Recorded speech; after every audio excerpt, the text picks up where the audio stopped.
निम्नलिखित, हाँ action to reaction. अगला क्वेश्चन,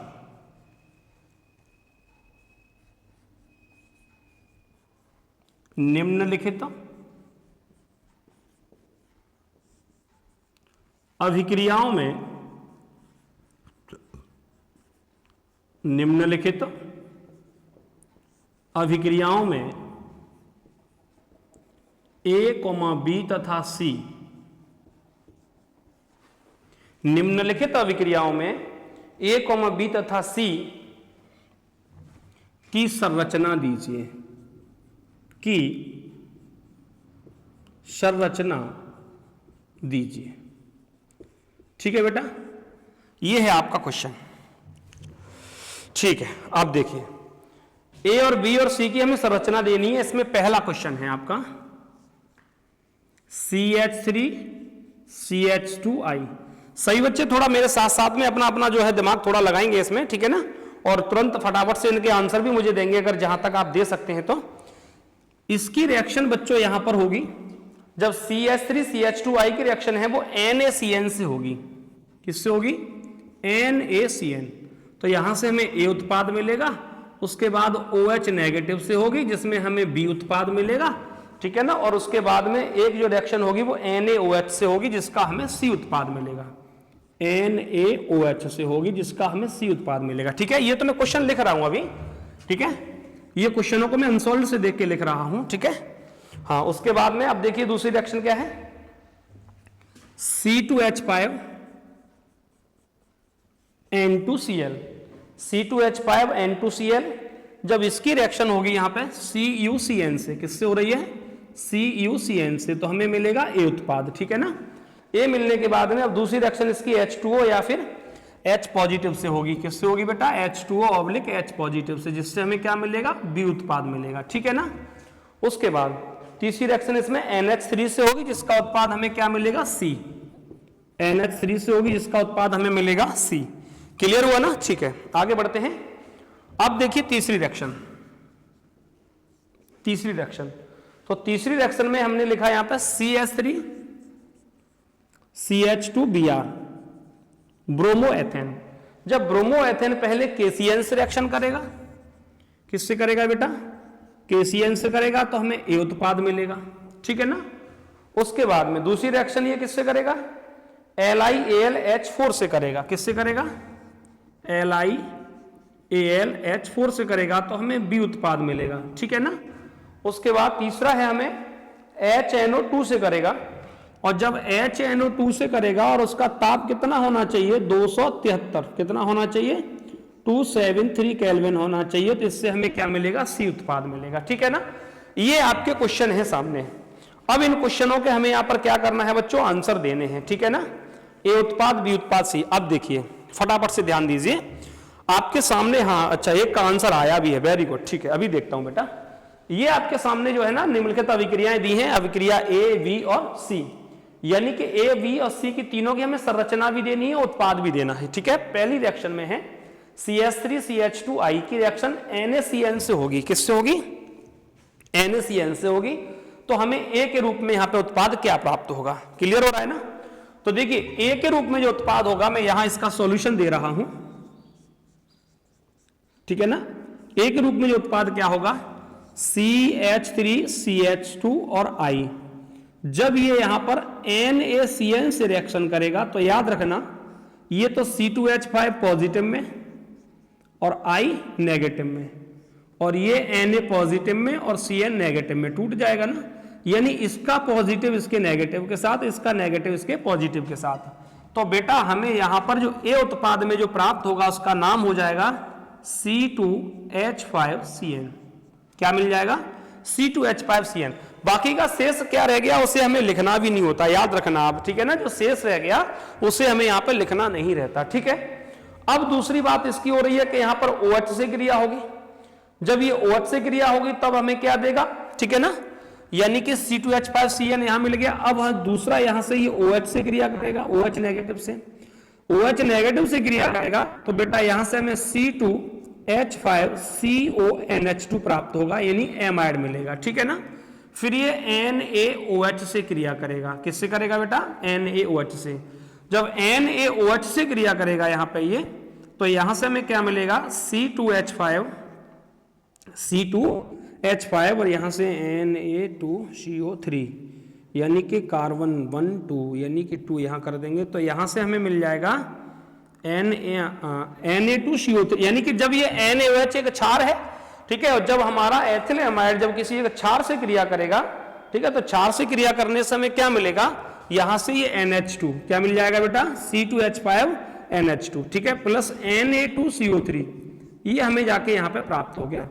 तो हमें यहां पर पहली रिएक्शन में ये पता रहना चाहिए कि A के रूप में हमें क्या प्राप्त हुआ, तो ये तो हमें A के रूप में प्राप्त हो गया, और ये हमें B के रूप में प्राप्त हो गया, और ये हमें C के रूप में प्राप्त हो गया। क्लियर हो गया ना आपको? हाँ, C के रूप में प्राप्त हो गया। क्लियर हुआ? ठीक है। अब देखिए दूसरी रिएक्शन में, जब हम लोग दूसरी रिएक्शन में चलेंगे बच्चों, तो दूसरी रिएक्शन में क्या है हमारे पास? C2H5N2Cl। फटाफट से मुझे पहले इसका नाम बताइए, इसका मुझे फटाफट से नाम बताइए। C2H5N2Cl, ठीक है, N2Cl, यानी कि इसका जो नाम बताइए मुझे, और ये क्रिया किससे कर रहा है? CuCN से, CuCN से क्रिया करेगा। ठीक है, मुझे फटाफट से पहले इसका नाम बताइए।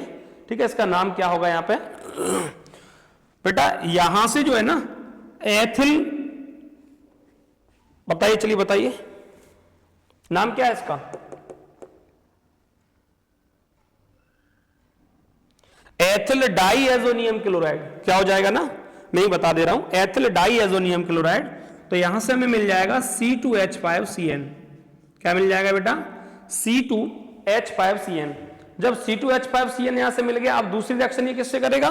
बोले दूसरी रिएक्शन हम यहां पर कराएंगे इसमें H2O से, H2O से और अम्ल की प्रेजेंट में। तो जहां से हमें प्राप्त होगा C2H5COOH, ठीक है ना, C2H5COOH प्राप्त हो जाएगा। उसके बाद तीसरी रिएक्शन ये किससे करेगा बेटा?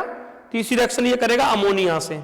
जब तीसरी रिएक्शन ये अमोनिया से यहां पे करेगा, तो यहां से हमें क्या प्राप्त हो जाएगा?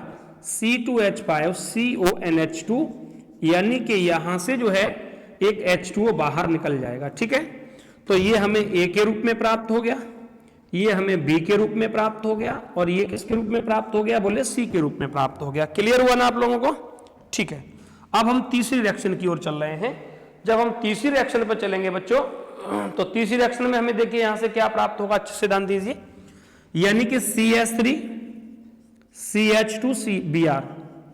जब ये पहले KCN से रिएक्शन करेगा, KCN से करेगा तो मिलेगा C2H5CN, ठीक है ना, और जब ये LiAlH4 के द्वारा ये अपचयन करेगा, तो यहां से हमें मिलेगा C2H5, ठीक है, उसके बाद हो गया CHNH2, एक अपचयन होता है तो इस तरीके से CHNH2 प्राप्त हो जाएगा। फिर ये रिएक्शन किससे करेगा? HNO2 से। याद रखना, एमीन से जब हम नाइट्रस अम्ल की रिएक्शन कराते हैं 273 केल्विन ताप पे, तो एल्कोहल बन जाते हैं। इससे क्या बन जाते हैं? एल्कोहल। तो C2H5CHOH, ठीक है ना, ये तो हमें A में प्राप्त हो गया, ये हमें B के रूप में प्राप्त हो गया, और ये हमें C के रूप में प्राप्त हो गया। ठीक है ना, तो आपको समझ में आया? मुझे फटाफट से बताइए सभी बच्चे। हाँ, ये फटाफट से बताइए, सबको बेटर समझ में आया? बढ़िया से। फिर हम लोग आगे बढ़ते हैं इसके। ठीक है, राधे राधे जी आपको भी। हाँ, बताइए मुझे फटाफट से बच्चों, ये समझ में आया आप लोगों को अच्छे से? ठीक है, यानी निम्नलिखित अभिक्रियाओं में A, B और C की संरचना देनी थी। संरचना की बात है तो यहां पर इसके अणुसूत्र ही देने हैं। क्या देना है बेटा? अणुसूत्र देने हैं। जब अणुसूत्र देने हैं तो देखिए यहां पर हमने लिया एथिल आयोडाइड, जब NaCN से रिएक्शन करेगा, ठीक है, NaCN से या NaCN से, तो यहां से हमें क्या प्राप्त मिल जाएगा? एथिल साइनाइड प्राप्त हो जाएगा। OH से करेगा तो इससे एथिल एमाइड प्राप्त हो जाएगा, NaOH से करेगा तो एथिल एमीन प्राप्त हो जाएगा। क्लियर हुआ ना? ओके, अभी बता रहा हूं, ठीक है ना। अब देखिए हमने दूसरी रिएक्शन में हमने CuCN से रिएक्शन की, तो इससे हमें एथिल साइनाइड मिल गया। फिर H2O से किया तो प्रोपेनोइक अम्ल मिल गया। NH3 से किया तो हमें एथिल एमीन मिल गया, एथिल एमाइड मिल गया। ठीक है ना। तीसरी रिएक्शन ये है, देखिए यहां से C2H5Br है, KCN से रिएक्शन करेगा तो C2H5CN मिल गया, यानी इससे KBr बाहर निकल गया। फिर LiAlH4 से होता ये है, देखिए LiAlH4 एक उत्प्रेरक है। इस उत्प्रेरक की प्रेजेंट में क्या होता है, मैंने आपको पढ़ाया है कि अपचयन होता है, ठीक है ना, और वो भी एक तरीके से साधारण अपचयन होगा।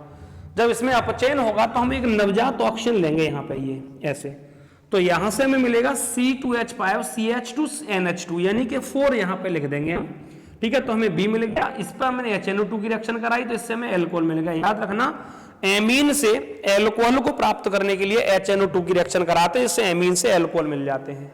अब आया आपको समझ में? बताइए मुझे फटाफट से सब बच्चे, फटाफट से बताइए, समझ में आ गया ना बेटा? ठीक है, हाँ हम लोग आगे बढ़ते हैं इसके अब, ठीक है। नेक्स्ट टॉपिक पे हम लोग आगे चलते हैं। देखिए अब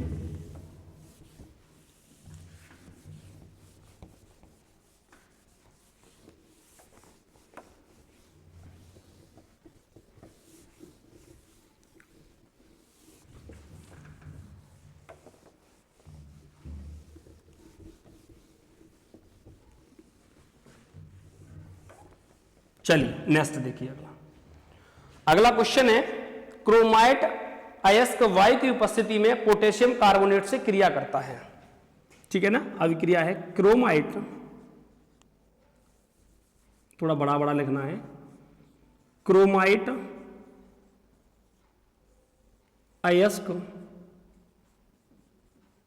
अयस्क ठीक है ना, वायु की उपस्थिति में, वायु की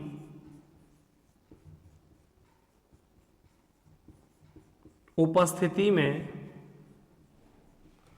क्रोमाइट अयस्क वायु की उपस्थिति में पोटेशियम कार्बोनेट से क्रिया करता है। पोटेशियम, सूत्र लिख दे रहा हूं मैं इसका, K2CO3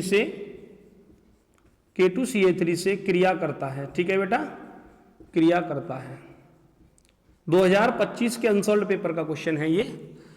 क्रोमाइट अयस्क वायु की उपस्थिति में, क्रोमाइट अयस्क वायु की उपस्थिति में K2CO3 से क्रिया करता है। तो इससे हमें यह पता रखना है बेटा कि उत्पाद हमें क्या प्राप्त होगा इसमें, ठीक है ना। तो देखिए हमने यहां पे क्रोमाइट अयस्क का फॉर्मूला लिख दिया, मैंने लिखा यहां पे FeCr2O4, ये होता है हमारा क्रोमाइट अयस्क। क्रोमाइट अयस्क जो है एक लोहा धातु प्राप्त करने का एक अयस्क है, जिसका नाम क्रोमाइट अयस्क है। कलम समझ में आ रहा है ना? हाँ, लोहे के लिए प्राप्त करने का एक अयस्क का नाम है, ठीक है। अयस्क किसे कहते हैं? बोले इन्हें खनिजों से प्राप्त किया जाता है। खनिज किसे कहते हैं? मिट्टी के अंदर से प्राप्त जो यौगिक होते हैं वो खनिज कहलाते हैं, ठीक है। खनिजों में हम अधिक मात्रा में कम खर्च में हम जिन धातुओं को प्राप्त कर लेते हैं उन्हें अयस्क कहते हैं, और अयस्क से हम धातु का निष्कर्षण करते हैं। समझ में आ गया होगा ना सभी को? ठीक है। तो ये जो क्रोमाइट अयस्क है वो क्या है? एक FeCr2O4, यानी कि एक लोहे का एक अयस्क है। इसकी हमने किससे रिएक्शन कराई? K2CO3 से अभिक्रिया कराई। K2CO3 से काय की प्रेजेंट में कराई? ऑक्सीजन की प्रेजेंट में ये हमने रिएक्शन करा दी। बेटा जब ऑक्सीजन की प्रेजेंट में इस रिएक्शन को हम यहाँ पे कराएंगे तो यहाँ से हमें क्या प्राप्त होना चाहिए, ये पूछ रहा है यहाँ पे। तो यहाँ से हमें जो प्राप्त होगा वो होगा K2CrO4 प्लस Fe2O3, K2CrO4 यानी कि पोटेशियम क्रोमेट, क्या मिलेगा यहाँ पे? Potassium chromate plus Fe2O3 plus CO2, ठीक है। ये रिएक्शन हमें प्राप्त हो जाएगी। अब देखिए यहां पर रिएक्शन को बैलेंस करेंगे, तो बैलेंस करने के लिए देखा हमने Fe यहाँ पे 2 है तो हमने यहाँ पे 2 कर लिया। Cr कितने हो गए? 4 हो गए। यहां पर हमारे पास Cr कितना है जाके? FeCr2O4, ठीक है, ठीक है ना। यहां पर हमारे पास Cr जो हो गए वो 1 ही है, ठीक है। उसके बाद में हमारे पास कार्बन यहाँ पे 1 है, तो यहाँ 1 है। ऑक्सीजन देखिए, ऑक्सीजन हमने देखा यहाँ पे 4 और 3 7 और 2 9, यहाँ पे ऑक्सीजन 4 दूनी 8, 8 और 3 हो गए जाके 11, 11 और 2, ठीक है। 11 और 2 कितने हो गए जाके? 11 और 2 13, ठीक है ना। यानी कि बैलेंस नहीं है रिएक्शन ये। जब इस रिएक्शन को हम लोग बेटा बैलेंस करेंगे तो बैलेंस करने के लिए हम क्या करेंगे? यहाँ पर हम 2 ना करके यहाँ करेंगे 4। कितना करेंगे? 4। यहां जब हम 4 करेंगे तो यहां पे हम कर देंगे 8, ठीक है। इसी अंक से बैलेंस होगी। बैलेंस में मैं बहुत ज्यादा टाइम वेस्ट नहीं कर रहा। 2 2 4 यहाँ पे हो गया ये, ठीक है। Cr यहाँ पर हो गए जाके कितने? 8, तो यहाँ भी 8 हो गए। Fe यहाँ पे 4 हो गए, यहाँ भी 4 हो गए, ठीक है, अब हम बात करते हैं कार्बन की, यानी कि कार्बन के बाद में पोटेशियम की। ठीक है, तो यहां भी 8 कर देंगे, कार्बन भी 8 हो गए तो हम यहां भी 8 कर देंगे। ठीक है, पूरी रिएक्शन आपकी ये बैलेंस हो गई। अब ऑक्सीजन रह गए केवल, तो यानी ऑक्सीजन को जब हम बैलेंस करेंगे तो ऑक्सीजन को बैलेंस करने के लिए हमें कितना करना है, यहाँ पे 7 करना है। ठीक है ना, 7, यानी कि पूरी रिएक्शन आपकी बैलेंस हो गई। ठीक है, मैंने बहुत ज्यादा टाइम वेस्ट नहीं किया। बैलेंस करने के लिए हमें LHS to RHS यानी एलिमेंट्स बराबर हो जाने चाहिए, रिएक्शन आपकी बैलेंस हो जाएगी। ठीक है बेटा, ठीक है। अगला क्वेश्चन देखिए, यानी कि हाँ ध्यान दीजिए एक बार, क्रोमाइट अयस्क, क्रोमाइट अयस्क ये हो गया, K2CO3 के साथ रिएक्शन करेगा ऑक्सीजन की प्रेजेंट में, तो इससे हमें क्या प्राप्त होगा, पोटेशियम क्रोमेट Fe2O3 हेमेटाइड होता है, जो एक लोहे का ये भी एक अयस्क है, अयस्क के रूप में फिर से हमें लोहा मिलेगा। ठीक है, और CO2 गैस निकल जाएगी इससे बाहर। समझ में आ गया ना आपको? हाँ फटाफट से बताइए, क्लियर हुआ बेटा? ठीक है, अगला देखिए, अगला है बेटा यहां पे दूसरी रिएक्शन है, पोटेशियम डाइक्रोमेट सल्फ्यूरिक अम्ल की उपस्थिति में फेरस सल्फेट से क्रिया करता है। ठीक है, पोटेशियम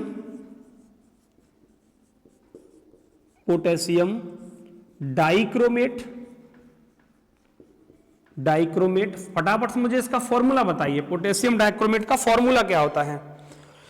जो बच्चे क्लास ले रहे हैं उनमें से मैं पूछ रहा हूं, पोटेशियम डाइक्रोमेट का मुझे फॉर्मूला बताइए फटाफट से। ठीक है ना, पोटेशियम डाइक्रोमेट सल्फ्यूरिक अम्ल की उपस्थिति में फेरस सल्फेट से क्रिया करता है। पोटेशियम डाइक्रोमेट सल्फ्यूरिक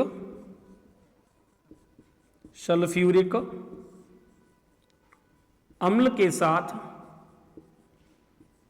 FeSO4 से क्रिया करता है।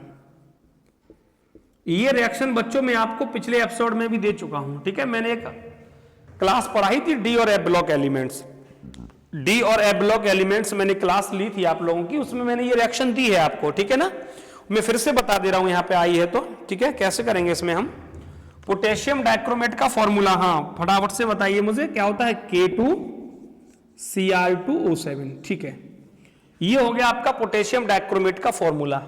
पोटेशियम डाइक्रोमेट जब H2SO4 की प्रेजेंट में जब रिएक्शन करता है तो ये ऑक्सीकृत हो जाएगा अम्लीय माध्यम में। इससे हमें क्या मिलेगा, इससे मिलेगा K2SO4 प्लस Cr2SO4 का होल थ्राइस प्लस H2O और प्लस नवजात ऑक्सीजन। ठीक है, रिएक्शन को हम बैलेंस करेंगे, तो बैलेंस करने के लिए यहां पे हम 4 कर देंगे, उसके बाद हम यहां भी 4 कर देंगे। ठीक है, अब हमने देखा ऑक्सीजन कितने हो गए हमारे पास, 4 चक 16 और 7 कितने हो गए जाके 23। तो यहां देखा हमने 4 तिया 12, 12 और 4 16। ठीक है, 16 और 4 20 और 3 23, ऑक्सीजन हमने बैलेंस कर लिए।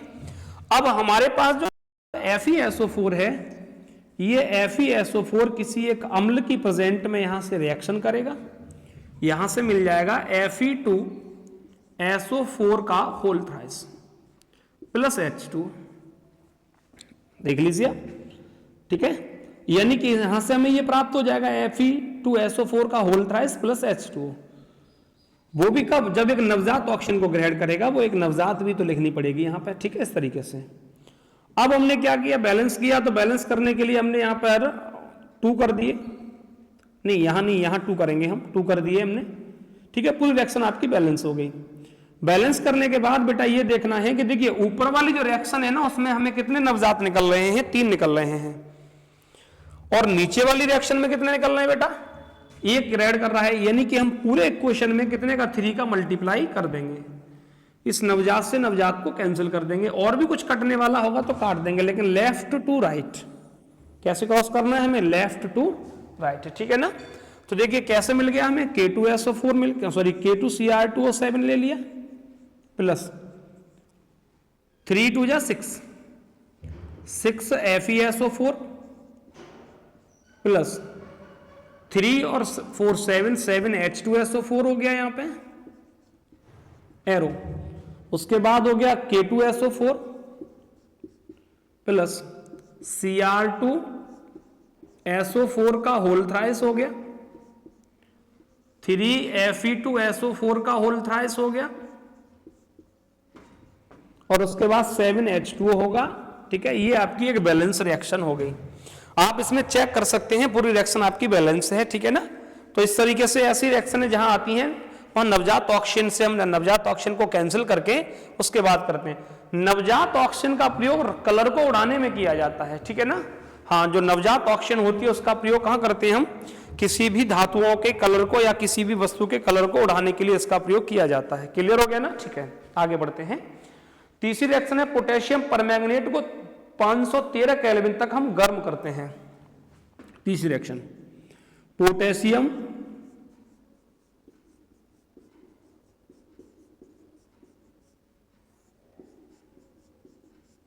परमैंगनेट को 513 केल्विन पर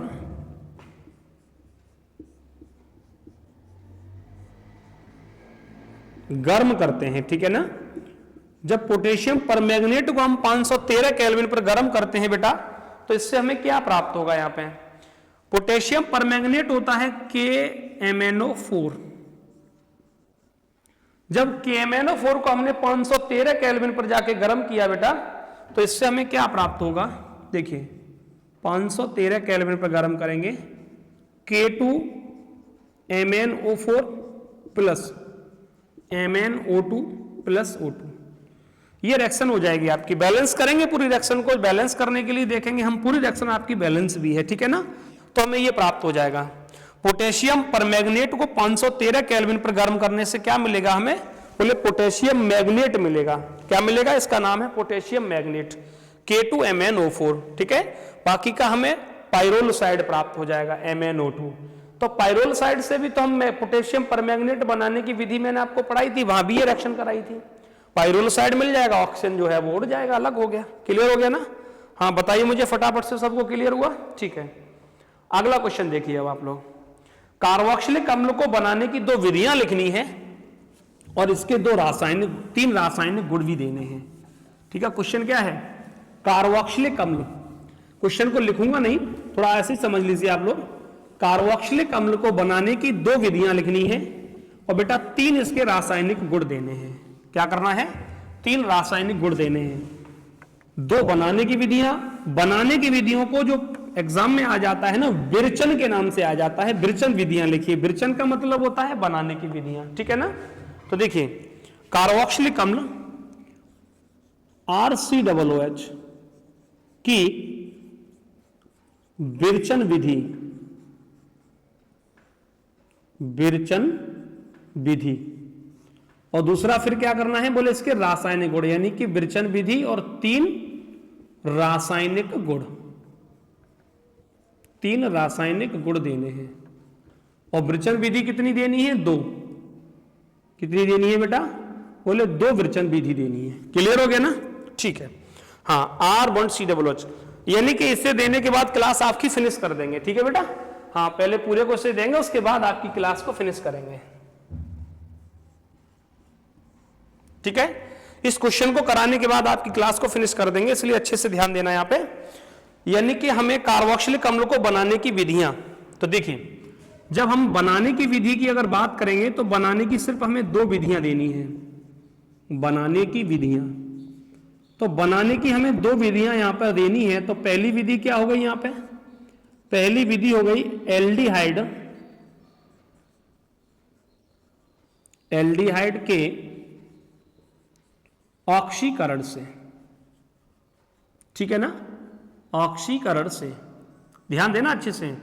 कार्बोक्सिलिक अम्ल होता क्या है, कार्बोक्सिलिक अम्ल का यूपीएससी का सबसे बड़ा फंक्शनल ग्रुप होता है, क्रियात्मक समूह होता है, जिसका सामान्य सूत्र, सिंपल फॉर्मूला CnH2n+2 O2 बनता है, ठीक है। और बेटा ये जो है ना, इसका सफिक्स ओइक एसिड और प्रीफिक्स कार्बोक्सी हो जाता है, ठीक है ना, एल्डिहाइड के ऑक्सीडेशन से। हाँ बेटा एल्डिहाइड के ऑक्सीडेशन से बनाएंगे, तो कैसे बनाएंगे इसे, जब एल्डिहाइड का ऑक्सीडेशन करेंगे यहां पे, तो देखिए R1CHO ऑक्सीडेशन किया हमने, ऑक्सीडेशन को हमने काय की प्रेजेंट में, बोले K2Cr2O7 H2SO4 की प्रेजेंट में किया, तो R1COOH हमें प्राप्त हो गया। यानी कि यहां से हमें मिल गया कार्बोक्सिलिक एसिड, ये मिल गया हमें कार्बोक्सिलिक एसिड, ये हमारा था एल्डिहाइड। क्लियर हो गया बेटा। ये था हमारा एल्डिहाइड और ये मिल गया कार्बोक्सिलिक एसिड। दूसरा क्या है, दूसरी विधि है एसिड व्युत्पन्न से। एसिड व्युत्पन्न से, जब एसिड व्युत्पन्न से बनाएंगे तो कैसे बनाएंगे, यहां लिखेंगे हम R बॉन्ड COCl, एसिड व्युत्पन्न ले लिया हमने, नाम बताओ, क्लोरल अम्ल कह देंगे ना, क्लोरल अम्ल कह देंगे। हाँ, बाकी की बनाने की विधियों में यहां पर एक ऑप्शन होता है कि बहुत सारी विधियां होती हैं, अब आप कोई भी विधि लिख सकते हो, जरूरी यही नहीं है कि आपको यही वाली लिखनी हो, ठीक है ना, कोई भी लिख सकते हो। अब हमने क्लोरल अम्ल लिखा है, इस क्लोरल अम्ल के लिए क्या करेंगे, हम H2O से रिएक्शन कराएंगे बेटा इसकी, ठीक है। H2O से जब इसकी हम रिएक्शन कराएंगे तो H2O से रिएक्शन कराने से क्या होगा, यहां होगा हमारा R bond COOH plus HCl, R bond COOH plus HCl। हाँ बेटा, बस इसे कराने के बाद पूरे क्वेश्चन को मैं क्लास को फिनिश कर दूंगा, बस थोड़ा सा ध्यान दीजिए, ठीक है। R bond COOH plus HCl, यानी कि ये हमारा हो गया कार्बोक्सिलिक एसिड। क्या हो गया, कार्बोक्सिलिक एसिड। विरचन की दो विधियां ये हो गई आपको बनाने की, ठीक है ना, विरचन की दो विधियां। अब हमें 3 रासायनिक गुण देने हैं, ठीक है, इसके 3 हमें रासायनिक गुण देने हैं, तो यहां पे हमने डाल दिया रासायनिक गुण, रासायनिक गुण। अब रासायनिक गुण में पहला रासायनिक गुण जो है हमारा, यानी कि 3 हमें रासायनिक गुण जो देने हैं, उसमें जो पहला रासायनिक गुण है उसमें हमने लिख दिया NaOH से क्रिया, यानी कि रिएक्शन ऑफ NaOH।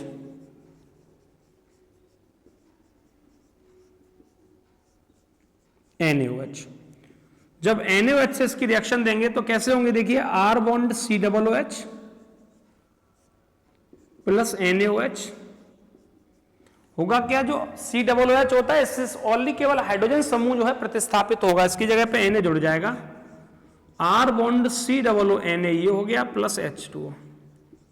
क्लियर हो गया ना, यहां से हमें मिल गया R bond COONA plus H2O, ठीक है ना। नाम क्या हो जाएगा इसका, इसका नाम तो एसिटिक एसिड है, लेकिन इसका नाम हो जाएगा सोडियम एसीटेट। बाकी के हम कार्बोक्सिलिक एसिड भी कह सकते हैं, सोडियम कार्बोक्सिलिक एसिड। क्लियर, इस तरीके से सोडियम कार्बोक्सिलिक एसिड हमें प्राप्त हो जाएगा। दूसरा क्या हो गया इसमें, दूसरी होगी रिएक्शन ऑफ PCl5, PCl5 से रिएक्शन होगी। बताइए मुझे, जहां भी PCl5 रिएक्शन करता है तो उससे हमें क्या क्या प्राप्त होता है, ठीक है। हाँ, PCl5 वाली रिएक्शन और बताइए मुझे फटाफट से। इसमें PCl5 रिएक्शन करेगा तो क्लोरल अम्ल बनेगा, ये मैंने आपको बता दिया, ठीक है, लेकिन रिएक्शन आपको देनी है, फटाफट से इसकी रिएक्शन दीजिए मुझे, इसमें क्या मिलेगा, ठीक है, PCl5 की। तीसरी एक और रिएक्शन हो गई यहां पर, रिएक्शन ऑफ हाइड्रोजोइक एसिड, ठीक है, HN3H, नहीं POCl3 तो मिलेगा, फटाफट से रिएक्शन भी लिखेंगे हम, कैसे करेंगे देखिए, R बॉन्ड COOH, जब ये PCl5 से रिएक्ट करेगा, यहां से हमें मिलेगा R बॉन्ड COCl प्लस दूसरा यहां से मिल गया हमें H2O, नहीं सॉरी POCl3, क्या लिख दिया मैंने, POCl3 प्लस HCl, ये हमें मिलेगा। क्लियर हो गया ना आपको, ये हमारा क्लोरल अम्ल बन गया, ठीक है। तीसरी रिएक्शन है हमारी R बॉन्ड COOH, जब हमने हाइड्रोजोइक एसिड से इसकी रिएक्शन कराई यहां से, तो यहां से हमें क्या मिलेगा, बोले R बॉन्ड CONH2, ठीक है ना, R बॉन्ड यानी हाइड्रोजोइक एसिड से R बॉन्ड CONH2, ठीक है ना, CONH2। एक मिनट होगा ना बेटा, हाँ ये तो सही है, इसमें नहीं CONH2 नहीं बनेगा, R बॉन्ड NH2 यानी कि एमीन बन जाएगा, R bond NH2 plus CO2 plus N2, ठीक है ना, N2। हाँ, ये रिएक्शन हो जाएगी आपकी, कार्बन डाइऑक्साइड और नाइट्रोजन अलग हो जाएगी, यानी कि एमीन प्राप्त हो जाएगा। क्या प्राप्त हो जाएगा, एमीन। अब मुझे फटाफट से ये बताइए, जो मैंने लास्ट वाली जो हाइड्रोजोइक एसिड से रिएक्शन लिखी है बेटा, इस रिएक्शन का नाम क्या होगा, मुझे फटाफट से आप लोग बता दो एक बार, इस रिएक्शन का नाम क्या होगा, जो मैंने लास्ट में जो रिएक्शन लिखी है, इस रिएक्शन का नाम क्या होगा, जहां N3H से रिएक्शन होती है, जहां N3H से रिएक्शन होती है, उस रिएक्शन का नाम क्या होता है, फटाफट से मुझे बता दीजिए इसमें। वेरी गुड, हाँ सिम्ट रिएक्शन, वेरी गुड, सही है, यानी इसका नाम क्या होगा, सिम्ट रिएक्शन, सिम्ट रिएक्शन, ठीक है ना, सिम्ट अभिक्रिया के नाम से भी आपकी आ सकती है। तो इस तरीके से बच्चों आज की जो क्लास में जो मैंने आप लोगों को जो टॉपिक दिए हैं, मोस्ट इंपोर्टेंट टॉपिक दिए हैं, अगर आपको फर्स्ट क्वेश्चन नहीं समझ में आया हो तो एक बार रिपीट करके फिर से वीडियो को देख लें, जिससे आपको क्वेश्चन समझ में आ जाए, ठीक है ना। एग्जाम से पहले अगर आप इन सभी क्लासों को देखते हुए रिएक्शनों को जाएंगे, यही आपको एग्जाम में मिलेंगी वहां पे, ठीक है। इसलिए इन सभी वीडियोस को एक बार जो है जितनी में लाइव सेक्शन में क्लास में दी है उन सबको एक बार सही से देखिए, ठीक है। आई होप आज की क्लास को हम यही समाप्त करते हैं। जय हिंद, जय भारत।